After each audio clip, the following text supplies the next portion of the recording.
আগামীকাল সব পথ মিলবে রাজধানীর ৩০০ ফিটে। তারেক রহমানকে সংবর্ধনা জানাতে প্রস্তুত মঞ্চ। তাকে অভ্যর্থনার দায়িত্বে থাকা বিএনপি নেতারা বলছেন, জনদুর্ভোগ সৃষ্টি করে এমন কর্মসূচি পছন্দ নয় তারেক রহমানের। তাই পূর্বাচলের কাঞ্চন সেতু হয়ে নেতাকর্মীদের সংবর্ধনা স্থলে আসার অনুরোধ করা হয়েছে। আর সংবর্ধনা মঞ্চে বক্তৃতা করবেন তারেক রহমান একা।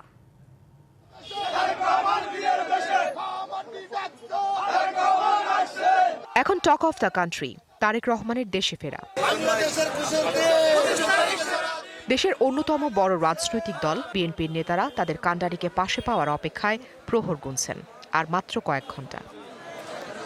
রাজধানীর ৩০০ ফিটে প্রস্তুত সংবর্ধনা মঞ্চ। সম্মুখ থেকে নির্দেশনার অপেক্ষায় নেতাকর্মীরা। তাই তার এই দেশে ফেরাকে ঐতিহাসিক প্রত্যাবর্তন বলছেন তারা। আগামী রাষ্ট্রনায়ক তারেক রহমান সাহেবের দীর্ঘ 17 বছর পরে উনি আমাদের মাঝে আসতেছেন, এটা আমাদের অত্যন্ত সুখের বিষয়, আনন্দের দিন।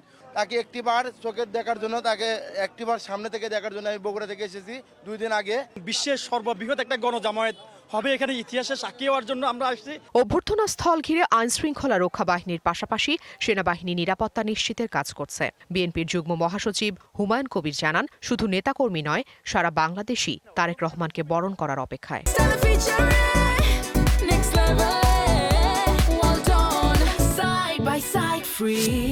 5 তারিখ অগাস্টের আপরাইজিং এর পরে যখন দেশকে এগিয়ে নেওয়ার জন্য উনি সেটি মানুষ মনে করে সঠিক নেতৃত্ব, এবং ওনার আশা উপলক্ষে লাখ লাখ মানুষ তো অবশ্যই সমাগম কালকে ঘটাবে। সার্বিক আয়োজন নিয়ে গুলশানে বিএনপি চেয়ারপারসনের কার্যালয়ে ব্রিফ করেন সালাউদ্দিন আহমেদ। প্রথম দিনের অনুষ্ঠান বিমানবন্দর থেকে ৩০০ ফিট রাস্তার অভ্যর্থনা স্থল, সেখান থেকে দেশনেত্রী বেগম খালেদা জিয়াকে দেখতে যাওয়া এভারকেয়ার হাসপাতাল থেকে তিনি সরাসরি বাসভবনে চলে আসবেন।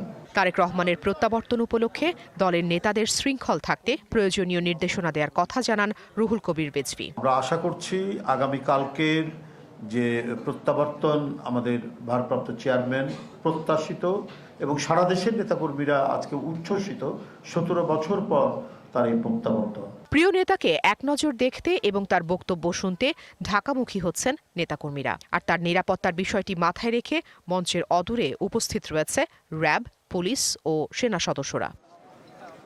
Afrin Anwar, DBC news, Dhaka.